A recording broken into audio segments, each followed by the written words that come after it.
Serb shells bombarding Kosovan villages again today in the area where dozens of ethnic Albanians were found massacred this weekend.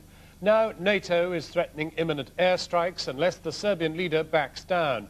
Two of NATO's most senior generals met President Milosevic in Belgrade today with an ultimatum: stop attacking civilians or face Allied bombing within days. Our Foreign Affairs correspondent Gabi Rado has more. It doesn't seem that the threats and the cajoling from the outside world are having any effect in Kosovo itself. Shelling was reported today from Petrovo, a village near Friday's massacre site. The Serbs claim the Kosovo Liberation Army provoked the conflict, which they maintain is being prolonged by ethnic Albanian terrorism. For the fifth consecutive day, Serbian special police units spread out among villages in a region perilously close to Kosovo's main city, Pristina. There was the sound of gun battles. And the claim that the rebels pose a serious threat seemed to be borne out when a helicopter landed to fly out Serb casualties. One special policeman was reported killed and 2 injured. As for the ethnic Albanian villagers, more than 5,000 people have had to flee from that one small area.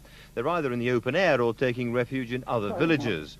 January in the Balkans is a cruel time of year. Continued warfare will mean another humanitarian crisis. In Belgrade, the Yugoslav president, Slobodan Milosevic, had more pressure piled on him today. 2 senior NATO generals were sent to impress on the Serbian leader that airstrikes were a real threat. How seriously he's taken that is anybody's guess, but he's called Western bluffs many times before.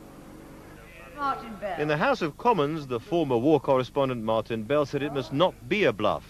In planning the way forward, is the Foreign Secretary aware of one of the lessons of the Bosnia experience, that persuasion by itself achieves very little, but the threat of force to be effective has to be matched by a willingness to use it? What the Honourable Gentleman says is absolutely right. And as I said to the House yesterday, the NATO planes remain on 96-hour notice, and ACTORD remains in force and requires only one political decision to trigger it.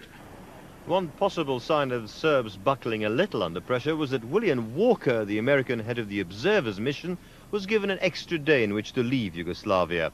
He was told to go after he directly blamed Serb security forces for the Račak massacre.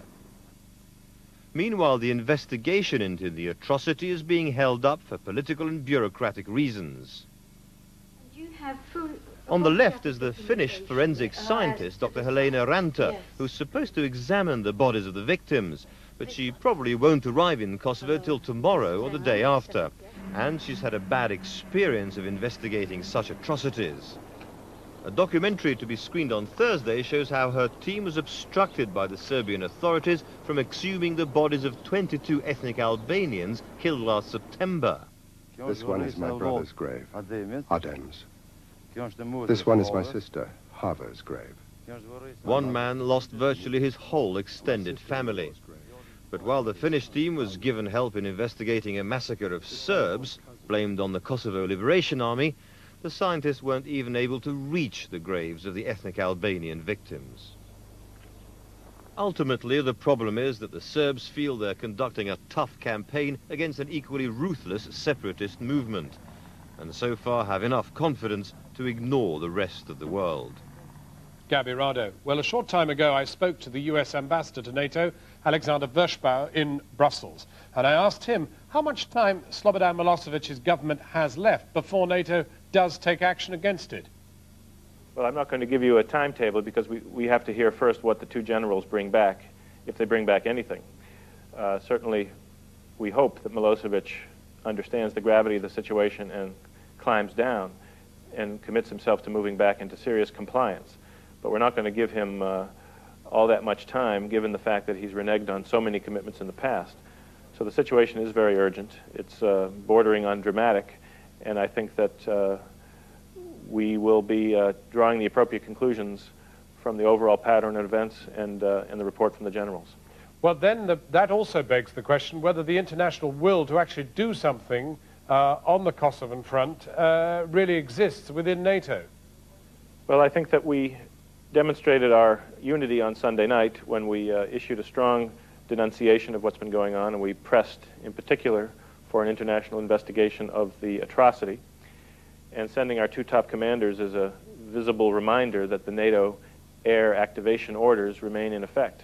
Now, we will have to take another political decision to bring those activation orders fully back to life, and I hope that if it's clear that decisive action is taken, that all the allies will come together as they did last October. We don't want to discuss a timetable, but the very important thing is whether, in fact, there is the necessary material in theatre, as it were, to do what would have to be done if there is the will to do it.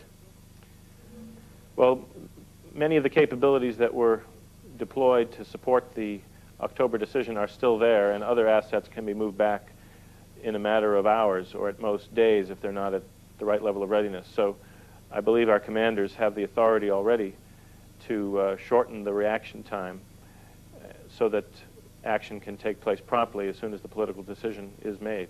Well, finally, the last thing, Ambassador, is surely the very great difference with Bosnia is the great reluctance on the part of the international community to see anything which leads to an independent Kosovo out of all of this.